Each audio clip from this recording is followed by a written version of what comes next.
What is going on, everybody? Happy Tuesday afternoon. Today we have an amazing human being on the podcast with us today, Tereva Jacobson. She's coming from us live from Hawaii. We don't even know what time zone that is, but she got on today, an hour early, ready to rock and roll. So hopefully you guys are here watching and listening. She's about to drop some bombs.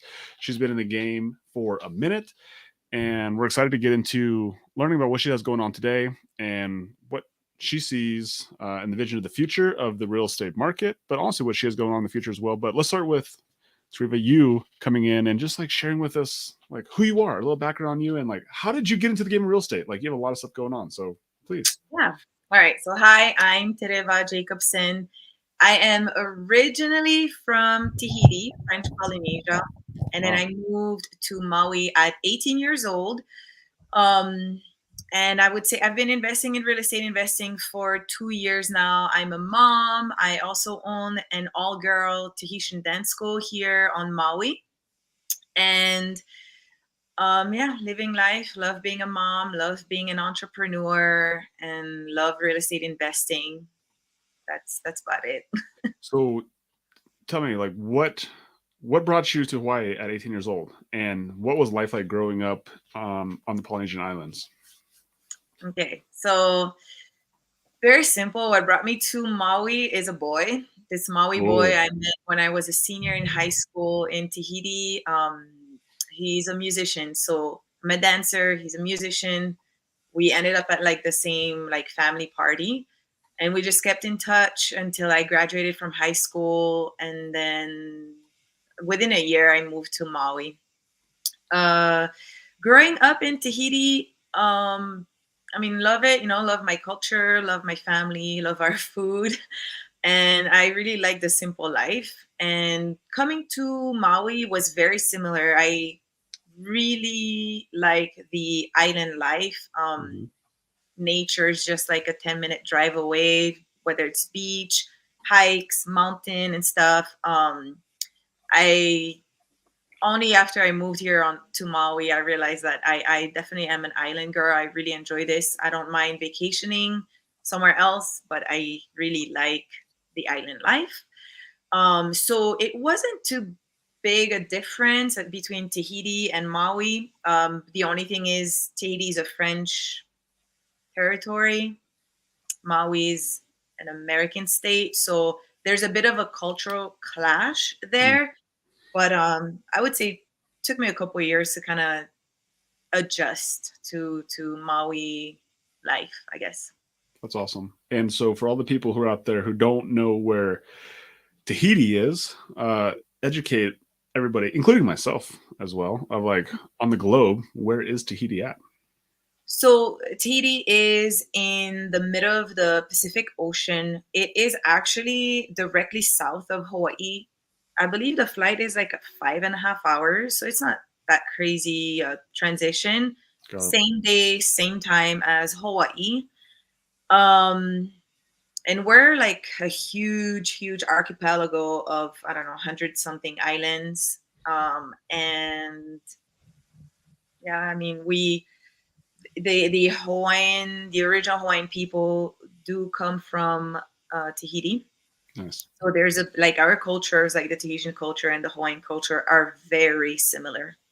That's awesome. Deities, uh, customs, like yeah, even the food, vegetation is very similar. And so, as you said, there's a clash, though, a clash because obviously the Tahiti Islands are French government backed, and Hawaii is United States backed. So, tell me some of those differences that you noticed. This is funny. So one of the first things is I used to always be called like too blunt. I didn't have a filter, and it's just we don't need. I guess I guess I learned that we don't really need a filter in maybe Europe. Yeah, Like a lot of people say that Europeans are really vocal and loud. They look vocal and loud, but we're having a very regular conversation. I remember being told like it's when I'm talking to my mom, it sounds like we're always fighting, but we're really just having a regular conversation. So I would say I didn't really have a filter. with my words. So I definitely had to learn that. And uh, the cultures are just different. American culture has its own like facets.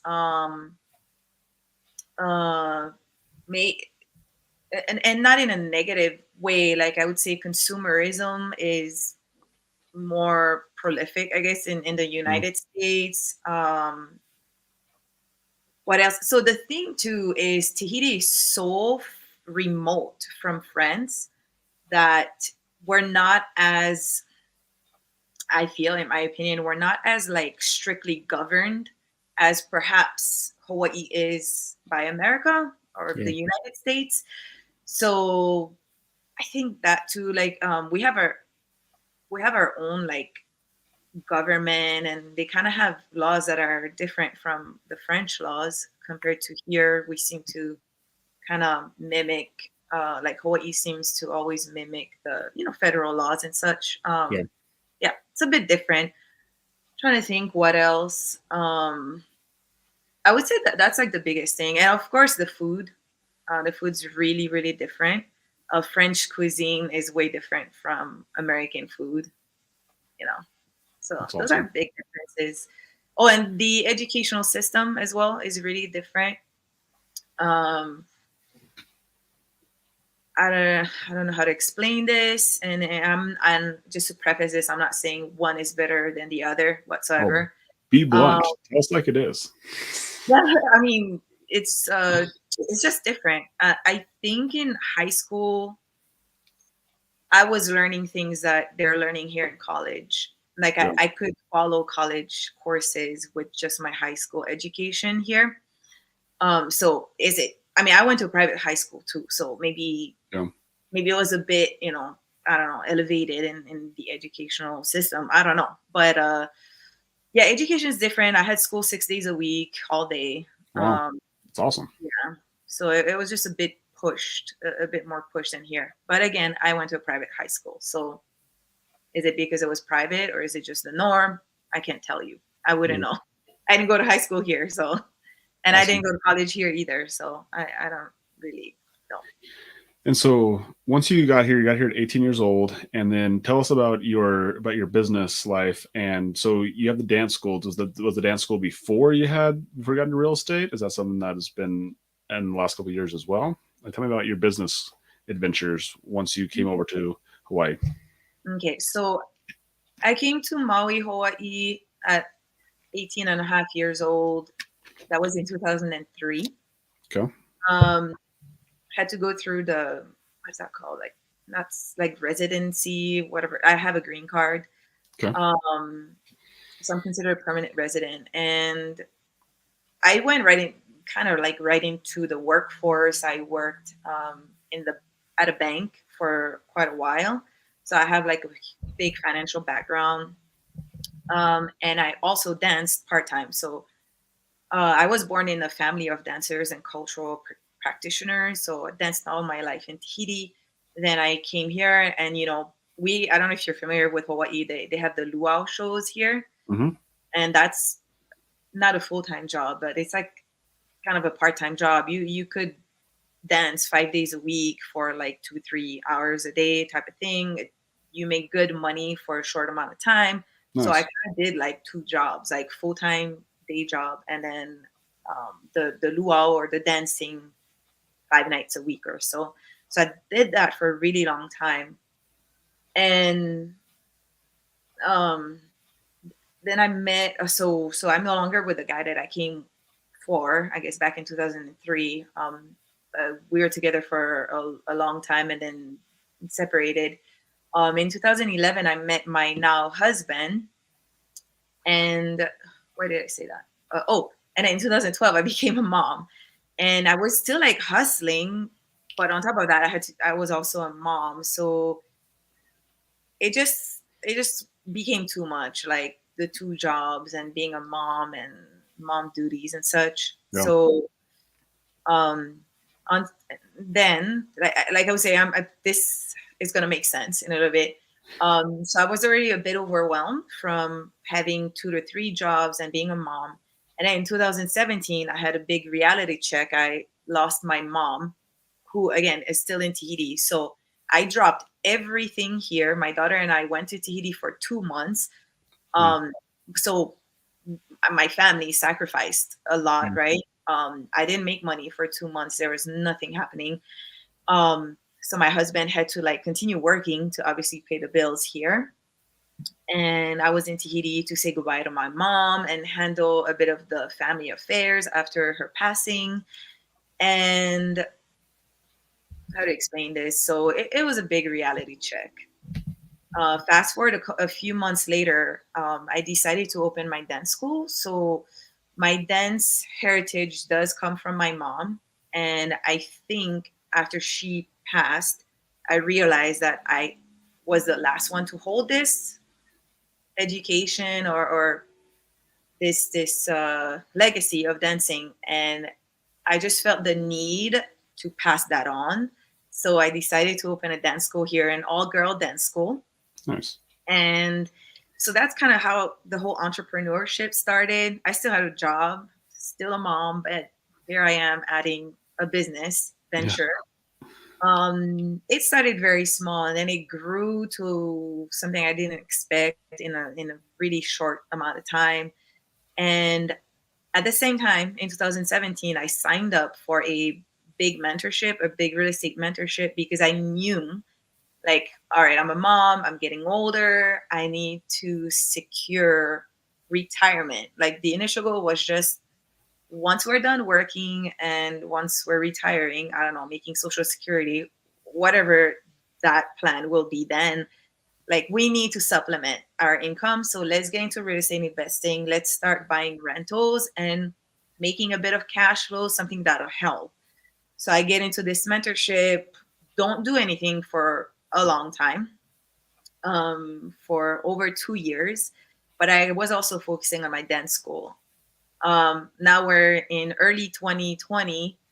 My husband basically sits me down and tells me, "Listen, we don't see you. We're just like ships passing in the night. We're up in the morning, you're asleep because I get home from gigs at like 10, 11, midnight. So I don't see my family. I wouldn't see my family basically." So Yeah. he basically sat me down and was like, "Pick something, go for it. I'll support whatever you want to do, but please spend time with us." So in 2020, I decide to leave my W-2, focus on real estate investing and focus on my dance school. Then the pandemic happens and I was able to focus a lot on real estate. Yeah. And that's really when I took a lot of action. Had an accountability partner, then joined an accountability group. I was networking like crazy. Everything was virtual, so it was super easy. I was at home. Mm. Um, Pandemic homeschool was also happening, so it Nice. just kind of like adjusting. It was a lot of adjusting in 2020. Luckily, my husband did not lose his job. He was working in, what's that called, essential or something, like, Yeah. basically he didn't stop working. He worked at a car dealership. He still works at a car dealership, so they did not have a shutdown. So my daughter and I were home. I'm doing real estate, she's doing her school, my husband's at work. We made do with what we had. And in 2020 started getting some deals, 2021 more deals, 2022 more deals. And like, I feel like I have a good momentum now. And yeah, I really enjoy real estate investing. I enjoy networking, the community building that comes with it, and mentorships. That's awesome. Yeah. So there's a lot to unpack there, Tereva, Sorry, and I didn't know if you wanted me to like go through the whole thing it was or. amazing. It was amazing. And so like I just want to like share a little bit of what I heard with the audience as well, just like kind of recap everything. So like so you came to the States in 2003 and you basically had a W-2 job all the way up until 2020, and you decided that you wanted to spend more time with your family, so you decided to grow a business that took more time away, right? And then finally it sounds like you guys came to a breaking point in 2020 where your husband sat you down and was like, "Hey, like I love that you're you're a hustler. Yeah. You're putting all this effort in, but we want to actually hang out with you as well. Like we need some Tereva in our life, right? And he's like, please, like just pick something so that way we can see you. And then you went all in with entrepreneurship, right? So you said, I'm going to get rid of the W-2 and I'm going to do the dance school and start to actually take action on the real estate investing, which comes to my point of like, it sounded like you were like ready to start investing in 2017, but actually didn't get your first deal till what, 2020, right? Somewhere in there. Yeah. Right. And so I think for everyone out there who's listening, like now we'll sort of talk about what you're doing now, and obviously you're getting momentum and having success, but it took you 3 years to get your first deal, right? But you stayed in the game. Yeah. So there were a couple of things. I think part of it was losing my mom. It was a really hard time in my Yeah. life. Then opening my dance school. Um, I I believe that my opening my dance school was sort of like my therapy almost after losing my mom and my Yeah. pillar. Single. I was raised by a single mom, so she's kind of like everything. Yeah. And losing that, it kind of, you lose a little bit of like who you are, like the support. She's no longer a phone call away when you have questions, like just different. You lose a big piece of you Yeah. that was just so constant. So I went through um a bit of like this healing process with my dance school, like sharing what I inherited from my mom, sharing it. And dancing is really a passion. It's art. It was my outlet, and it still is my outlet. So it's very much something that's mine. It's not Yeah. my husband's or my daughter's. Like I'm, when I'm dancing, I'm not a mom, I'm not a wife, not a business owner. I'm an artist. So that's very much my identity, and that was my coping mechanism for a while. And there was no time to do anything real estate. I had a W-2, I had gigs, I had my dance school, I was a mom. I mean, in a 24-hour period, I didn't sleep, and there was no time to do anything. Um, I don't think I traveled. I mean, there's nothing that we could do.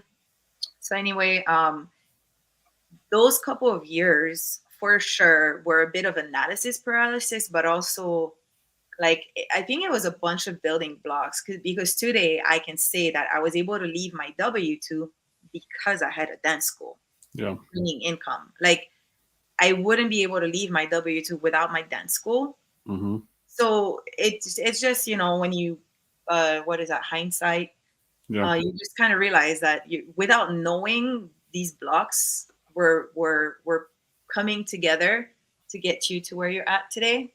So there was for sure a lot of analysis paralysis. But yeah, in 2020 I just felt ready. I Yeah. think having the support of my husband also, like, pick something, I will support you, he didn't question my where I was going.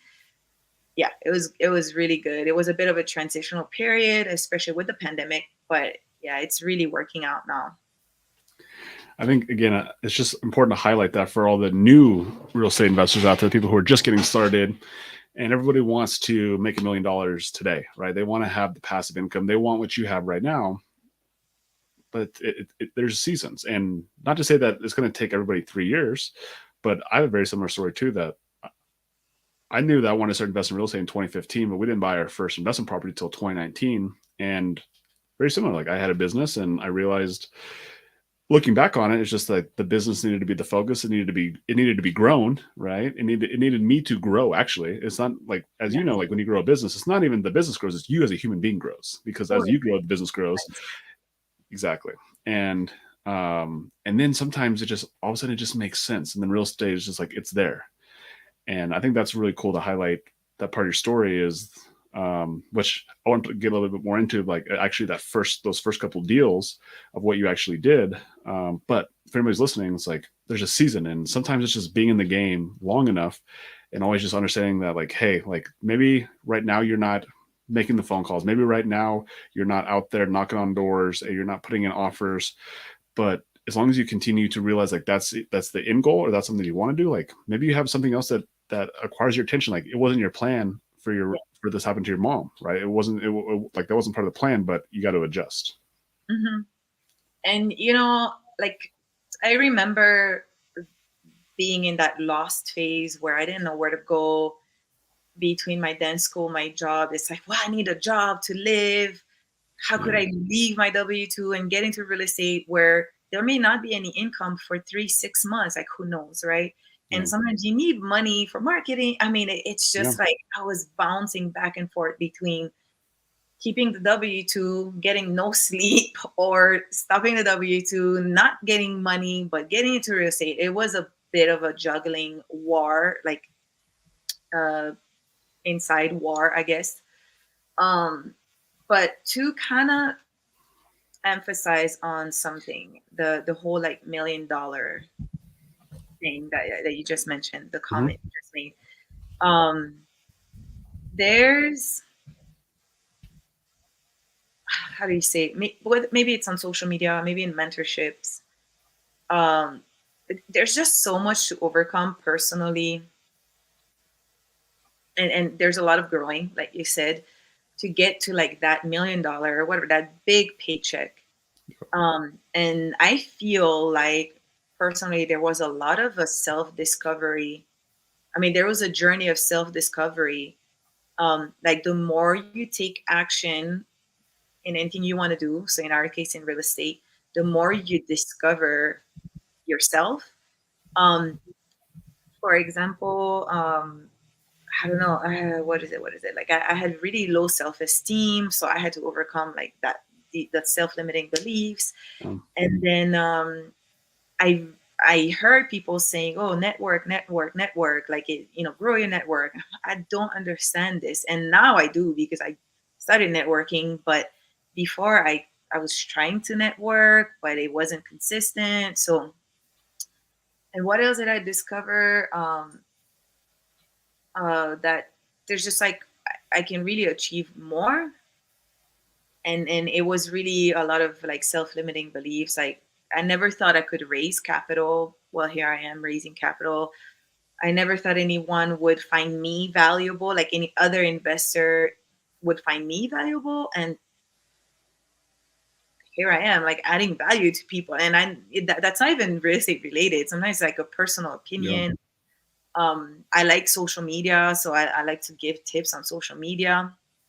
Yeah, and what else? Like I'm pretty organized. And it's just things that I thought were not really valuable to other people, but they are. And one, it's just connecting with as many people as possible, and then slowly by slowly, like you attract your tribe almost, and this tribe makes you want to do better, makes you want to grow, wants to partner with you, and if you give yourself this expectation of like hitting the $1 million or the big check, if you give yourself that and it takes you too long, you might get discouraged too early.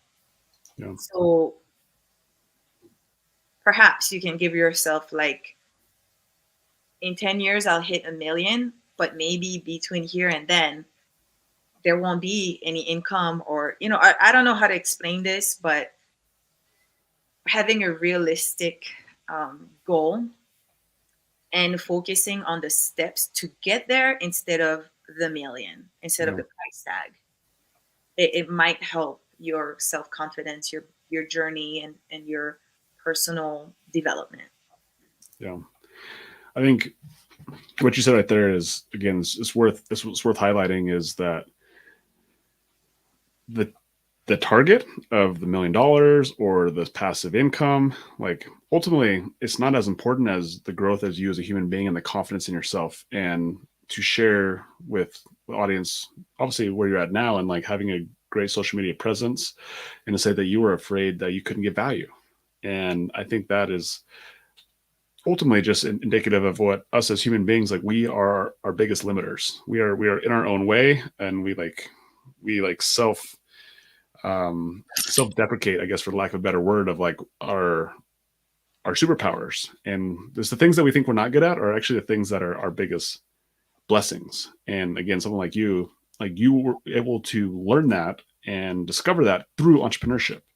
And that is one of the greatest gifts. It's not about $1 million. It's not about a certain cash flow. It's not about how many properties, how many doors you have. It's just about the confidence and the belief in yourself, because ultimately that belief is very contagious.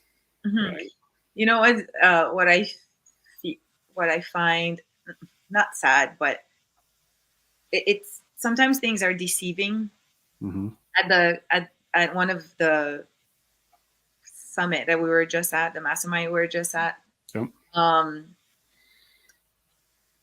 people would look me up on social media and they'll see like 18K followers, and they're like, "Oh, you must be the real deal." I'm like, I mean, no, that Yeah. the amount of followers does not define someone's success. Like, and they're like, "Yeah, I'll follow." I don't know. It's just a weird thing, or the amount of doors. Yeah. But it I guess people believe you when you have like, I get asked all the time how many deals you did. I understand why they ask. Yeah. Um, but I don't feel like some things are just not the final deciding factor in doing a deal with someone, or necessarily trusting you. Like, Yeah. I can talk, you can talk to 20 other people who love me in business and in personal life who will vouch for me. Yeah. 20 people who know me personally. 18,000 people do not know me. Yeah. 18,000 followers don't know me. So it's just weird that, I own so many doors. I've done so many deals. I think there's more than that in business, doing business with someone. If someone's an a-hole with 100 doors, I will not do business with them. 100 doors or 50, or I don't know, 200 doors. I don't feel like I would ever do business with someone I don't align with. I'd rather do business with someone who has good value. I don't know. That's just my opinion. Yeah. So, note there.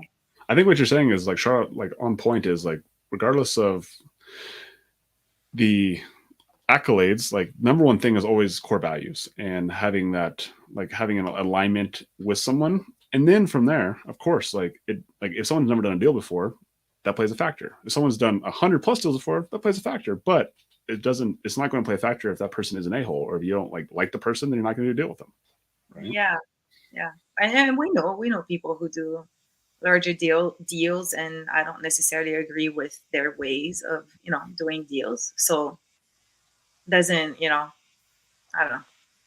It's awesome. Well, let's talk about the first deal that you've done, because I think it's always important to like how you got the first deal, how it came around, and kind of some of your feelings and how it turned out.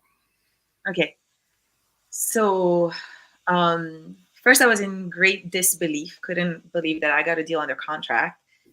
So what happened is, when um, call it whatever, I almost call it divine timing. It's weird, but right when I decided to leave my W-2 and I gave them my 2 weeks notice, I get a text from another investor here in Maui who was looking for an accountability partner. And I think she was texting a bunch of investors here, or aspiring investors, and just said, "Hey, I need an accountability partner. Do you know anyone?" So once I get the text, I think it was literally like the week before I was done. I just said, "Hey, me, I'm ready. Like, I'm actually leaving my W-2 to do real estate." And that was before we knew that the pandemic was coming too. Like, that's weird, another weird timing. Yeah. And then, so I started with an accountability partner. We're both in real estate, and what did we do? I think we were meeting once a week or twice a week, and we were giving each other like, all right, by then I'm going to accomplish these things. By then I'm going to accomplish those things. And, we would check in daily almost, or talk every day. And um, that's kind of how it started. And, I was in one mentorship, she was in a different mentorship. We were sharing knowledge gained from both mentorships, and started kind of building momentum that way. So I would join, or we would join networking meetups, like the virtual networking meetups, all the time together or separately. And everybody knew that I was brand new, and everybody wanted to help. Like the community was there, like wanting to help, and I was super cool. So then, took action, like started doing the cold calling, the texting, the driving for dollars, mailers. So this first deal, we were driving for dollars, wrote down maybe 15, 20 addresses. I came home, printed 20 letters, sent them out. Within a week, we got a call. Timing was everything. The guy was absolutely ready to sell. Um, he was in a crazy situation, needed to get out. The home was very, very distressed. And the the thing too is like that whole neighborhood, it was like the one bad house on the street. Yeah. So it really turned out to be a really good deal. We ended up going, my accountability partner and myself ended up going. So my first deal was a wholesale to my accountability partner. We Nice. went there, got the deal under contract. We took pictures, videos, signed the contract. He was like, the seller was almost 30 grand behind on property taxes. I think he hadn't paid in years, 5, 6 years.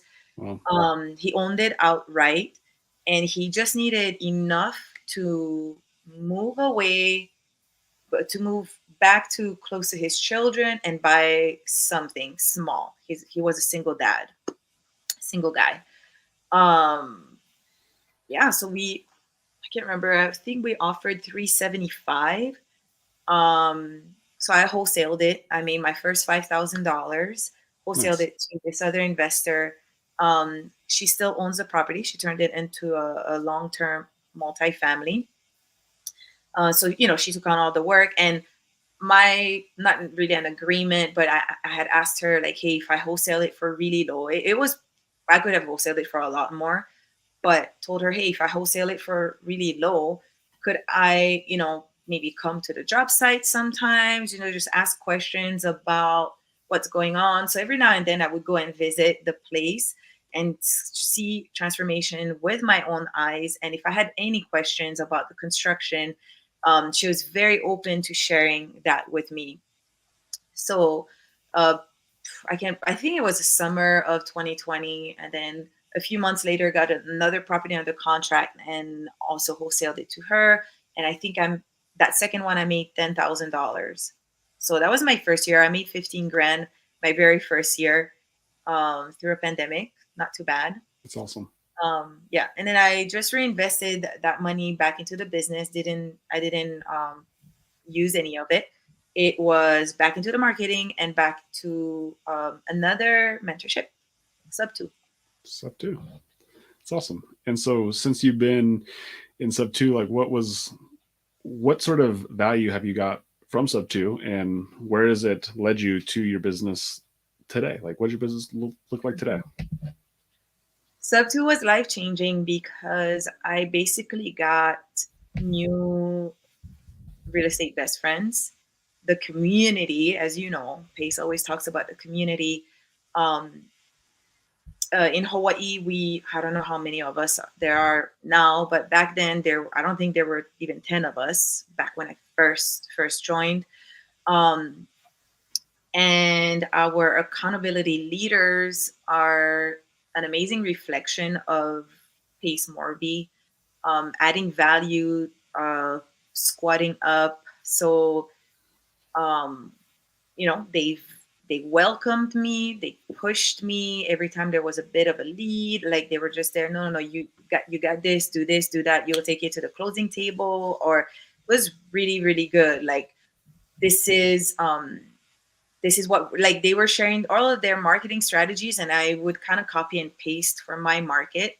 And so every time I made a little bit of money, marketing, like going into the marketing. Yeah. So that's kind of, I would say from the Subto mentorship, I got a community. I just got this group of people who are the best cheerleaders and the, motivation behind me. That's amazing. And so you started out wholesaling, and now let's talk a little about, because now you you obviously hold some property, buy some property. So when did you make that transition from wholesaling properties to holding properties? Mhm. So kind of by accident. Basically, I got this other property under contract. It's a condo in a like Class C neighborhood. Hmm. Um, it was a bit high for most investors here. I locked it up. I mean, I didn't really lock it up. The seller was like, do you think you can get me that much?" And I'm like, most investors don't get it there, like No. they want it a bit lower. And he's like, "Well, this is what I really, really want. I would just want to walk away with that." So I kind of tried looking for buyers. I was going to wholesale it. Even if I didn't make money, I'm like, okay, let me just help this guy. No. And then one night I sat and I looked at my husband. I'm like, "Hey, what do you think of this? Like, it's the guy wants $110,000. It for sure needs work. It's rented out for way below market value. We could rent it for that much." And my husband's like, "We could totally do that." Like, you know. So that was in early 2021. We locked it up and we closed. And while we were in escrow, that's when the market went crazy. And just in escrow, I got like 60 grand of equity. Nuts. Wow. Crazy. Yeah. So anyway, we ended up locking it up and ended up working out. We kept the tenants. I did we renovated kitchen and bathrooms. Very simple. So I still hold it, still performing. To me, and also to me, it was my first deal. I didn't need it to be a grand slam. I just wanted to, okay, let me just Yeah. see what being a landlord is. So it's kind of by accident. I was trying to help this seller. I couldn't find a buyer. I ended up becoming the buyer, and it's working out. That's amazing. It's amazing. And so, how did that first buy and hold opportunity, like, how did that set you? How did it change your mindset going forward? And what is your business like today? Like, is that your main goal is to hold properties? You still wholesaling, doing fix and flips? Like, what is Mhm. what is what does Treva's day to day operation look like now? Acquisition, acquisition, acquisition. So at the end of 2021, I bought two rental properties in Indianapolis. Never been there, never seen the place. You know, It was just through videos and pictures. But within our accountability group here in Hawaii, we do have a few out of state investors. And so this friend of mine just told me, like, this is a good market. Here's a good deal. You should take it on since you're trying to go out of state. I'm like, yep, perfect. Took it on. Didn't turn out as good as I wanted it to turn out. Uh, I'm totally accepting the whole learning phase here, and you I have a really strong faith that things always work out, that things happen for a reason. Like, I'm not losing money. If anything, that's great. know, So yeah, so now I'm 2022. All of my deals have been in Indianapolis. In January, I got a property under contract. We are making it a flip just to create, some active income. And this month, I'm closing on 3 doors. wow, good job. Well, 4 doors, like three properties, but one of them is a duplex. We are going to hold them. You know, things do work out. ARVs and appraisals are happening the way we're planning them. Cool. Um, yeah, so we're hoping to hold as much as possible. So the kind of weird thing is I don't own my primary home yet. So um yeah, I need to build capital also to get a down payment to own a home. I mean, it's just Yeah. there's that too. So I Yeah, don't know. you live It, in one of the most expensive markets in the United States, yeah, yeah, yeah, yeah. So and but you're also investing in Indianapolis, which is like, what is the median home price in Indianapolis? they honestly they vary like crazy. Yeah. There's $1 million market over there, and then you have the $50,000 market. It's Yeah. crazy. Like, there's no $50,000 homes here. We've got the millions for sure. We don't have anything below 500, I think, here. So my hope for Maui, for our primary residents, is that through my off market marketing or direct to seller marketing, I find something that we can actually take on, like my Yeah. family and myself. So In Indy, I am definitely focusing on. I want to build a rental portfolio over there, simply because the entry point is a lot lower than here. Yeah. Rent to purchase ratio is really favorable for landlords. It's a landlord friendly state, so really hoping to not capitalize on that, but to take advantage of that opportunity in that state. But we're still doing fix and flips. We're under contract for a flip coming up in the summer, so it's working out for me over there. It's a lot easier to raise capital. It's not easy to raise capital, but it's a lot easier to raise, a couple 100,000 compared to like 700 grand here. But still, we're marketing in Maui. I'm really hoping to find some off market deals that we can either flip or hold or buy as our primary. That's amazing. It's great. You're in one of the most expensive markets in the country, and then one of the most affordable markets in the country, and both. And you've done deals in both, which gives you a lot of leverage to help people in literally in between, but on either side as well. So Yeah, it's cool to see. yeah, and I love that. Like the flip, we're under contract for a flip that we're closing on in June. It will be a JV with a new Subto student. Yeah. Well, that was my very next question. Is like, how are you getting your deal flow? Where's it coming from?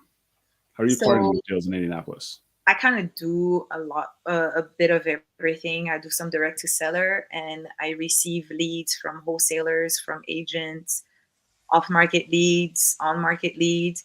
I also do spend time looking on the MLS for not expired listing, but like old listings, things that have come on and off, price cuts. Like I just feel like there's a bit of motivation once people start dropping prices, if they've been on the market for a long time, if the home is crazy distressed. I kind of come in and take on the things that nobody wants, and that's my leverage to get it as low as possible. So I've gotten like in India, I've gotten a few deals on the market and a few deals from wholesalers. That's amazing. And what is your goals for the rest of 2022? We have 7 months left of 2022. Do you have like specific goals that you're trying to accomplish? Mhm. What I is gave 2022 for you? myself a goal of 12 doors this year. So Nice. I pulled a multifamily list for Indy. We're gonna market to that. Um, yeah, definitely want to go. I'm trying to do the small commercial, like 5+ units, Yep. not only to kind of fast track my goal, but I want to learn the small building. I really want to learn that. No idea how I'm gonna finance that. Like, I don't know. We're gonna make it happen. Yeah, I love but that attitude. yeah, And especially when you have the community behind you of sub two, it's like if you find the deal and it's good, like yeah, will you find the money? Will you find the yeah. partner? Will you find the person who can help you manage it or to get it across the finish line, the lender, whatever it may be? It's like that's the value of having sub two. May I ask you something? Yeah, go for it. Have you ever done long-term buy and hold deals with a partner, like someone who's not in your business, like some kind of JV partnership or an equity partnership? Have you ever done that? Yeah. Yes. How do you structure that? Because I'm doing all these buy and holds, and people want to not only land, but they want equity in it. I'm like, how does that work? Do they get like It 10% of the cash flow every month? Like it's so minor.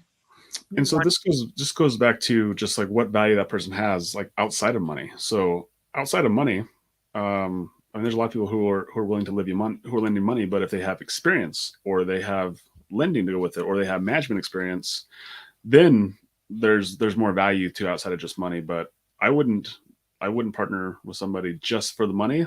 I would partner with them because they have experience, they have other resources outside of just money, and then it becomes really clear on what value they provide rather than like if they're just cashing a check and they get equity, then they I've seen this where they become really entitled because they think that the money is like the end all be all when there's obviously a whole lot of other components that make a deal not only get to the finish line but also the management of the property. Hmm. Cool, cool. Okay, that's good to know. Thank you. Yeah. 'Cause a lot of people are throwing the equity thing, and I'm like, I really don't know how, you know, So it would be maybe money, but maybe something else as well, like some kind of team on the ground or something. Exactly. Okay, thank you, thank you. Yeah. And so looking to buy 12 doors, right, for the rest of 2022, and we got marketing going. What else? Like, what do you need? Like, what do you need in your, like, what do you need help with? Everyone who's out there listening and is like, I want to be part of Tereva's business. I want to help her out. Like, how can they help you out? So I have this thing. It's probably like that the selfish, self-righteous feeling of I want to help people get deals, and to me, the easiest way is to do JV partnerships on fix and flips. And if someone has a deal, they don't know how to take it to the closing table through a whole renovation and all that. Like I love that part of the deals. Like I don't know, I just really like getting a deal from A to Z. Yeah. So if someone has a deal, like I want to partner. I want to do as many JV partnerships as possible. I'm not one to like need to hold 100% of profits. Love sharing, if there's money to be made and if it's going to help you 10x in the next 6 months, like why not? I'm gonna make money, you're gonna make money. It might help you, like get to higher level in your investing journey. So um if anybody has leads that they would like to like share the responsibilities, let's do JV partnerships on fix and flips. I feel like that's the easiest way to spread profits. Um, I love paying wholesalers. If you have a lead, you want nothing to do with it, but you want to offload a lead, I'll absolutely take that on as long as it makes sense, obviously. Um, Private lending, I'm always looking for private lending, especially how I want to scale. Mm-hmm. um, I feel like private lending is going to be extremely essential and beneficial um, to growing the business. So private lenders, um, honestly, I mean, I feel like that's what leads and money. Yeah. Yeah. And so when people want to bring you leads, where do you want them to connect with you at? What's the best place to say, hey, like, Trev, I have a lead for you in Indianapolis or in Hawaii? Is there any other markets that you'd be interested in entertaining fix and flip situations? Um, so because I have friends who also invest in KC, Kansas City, Missouri. Yeah. I feel like I would feel comfortable going in that state. There are people with whom I've connected really deeply from social media and then doing Zooms or calls, analyzing deals with them. And they're like, hey, we want to partner. And, if I trust them enough to have the right team on the ground and stuff, like, I feel like I could help them get through some deals in their state and just creating win-win situations. So sorry, as far as markets, obviously Indianapolis in A and B class neighborhoods. Would love multifamilies. Though I feel like most multifamilies are in the C neighborhoods, so that I'm open to that as well. Obviously in Hawaii as well. Um, I like doing fix and flips in Hawaii because that those profits can like help build the rental portfolio that I'm Yeah. trying to build in Indianapolis. Um, and honestly, I'm very open to fix and flips. If I can analyze a deal, I'm I'm really good at analyzing deals. I can analyze the deal, it makes sense, and this person and I do align and we feel like we can do business together. I'm absolutely down to do it wherever, honestly. That's amazing. And what is the best place for people to reach you at? Um, Instagram, I feel, is kind of like the best place because I always get I get my notifications and I leave things unread until I can focus and I'm at my desk or something. That's amazing. So if you guys have deals or you guys have maybe you have private money, or you have money, or you know somebody who like has money sitting in like an IRA, 401k, or just some cash in the bank that's just getting eaten away by inflation, and they're like, hey, like I want to get in on a fix and flip, or I want to potentially get in on a deal where we have good cash flow on a stable property. Like, go to Instagram, you'll go to Tereva Invests, and you'll see her on there. She's got 18,000 followers, and don't be afraid to send a message. She Yeah. just said that you'll respond, right? Yeah. I sometimes, if I'm not able to respond, I'll just leave things unread so I remember to get back to people. That's amazing. And then what about you? Where do you invest and what are you building? Yeah, I mean, we're very similar in that aspect, that looking to network with people, and we're basically willing to do deals wherever there's honestly Subto students who can be boots on the ground or have resources on the ground, and yeah, just really relying on the Subto community for those resources. So yeah, we're willing to go Are anywhere. you nationwide? You do deals Yes, nationwide? it depends on what the deal is on like a buy and hold. There's certain states, like landlord friendly states, we're in. If it's Airbnbs, we're open. But yeah, Love it. basically nationwide. One of the properties I'm closing on, I want to make it an Airbnb. Is that one in Indianapolis? Yeah, it's Nice. in Broad Ripple. It's funny. I mean, I don't know if you're familiar with Indianapolis, but people are No. like, why do people go to Indy? Why would you do an Airbnb? But then I guess like a lot of people say there's a lot of sports and obviously the racing, car racing. Yep. I didn't know that. So, because here in Hawaii, we're just used to like our tourists who are here year round for the beaches and the good Yeah. weather. You know, they escape bad weather. They come here. We're a very family friendly state. You know, so yeah, I was wondering the same thing. So I had to call someone like who has Airbnbs in India. I'm like, what is good over there? Can you tell me why I want an Airbnb over there? So it's kind of funny. That's awesome. It's awesome. So, Treva, as we kind of wrap up here, is there anything that you want to say, that like any questions that I didn't ask that you would love to share? Um, Things that I want to share. So let's say we're talking to newer investors Mm-hmm. or aspiring investors. Um, I just want to say that when things are hard, they're only hard for a very short period of time. First deal is hard. First construction project is hard, complicated. Um, Networking, maybe if you're a shy person, is hard, but you get used to it. So a lot of overcoming things that you're afraid of or you think you can't accomplish, the way to overcome these things is by taking action. And that's what makes whatever the obstacle is, that's what makes it like a really short period of difficulty. Um, Going from zero deal to one deal can take a while, but going from one deal to 10 deals, you could very easily 10x this just from the experience you gained from zero to one. Yeah. So never be afraid. And even when it feels like you go, weeks without a lead, without talking to someone motivated, whatever that is, just know that it's really temporary. If you look at, if you're 20 years old or 50 years old, it's a really short period in life that something is hard. Kind of message. It's amazing.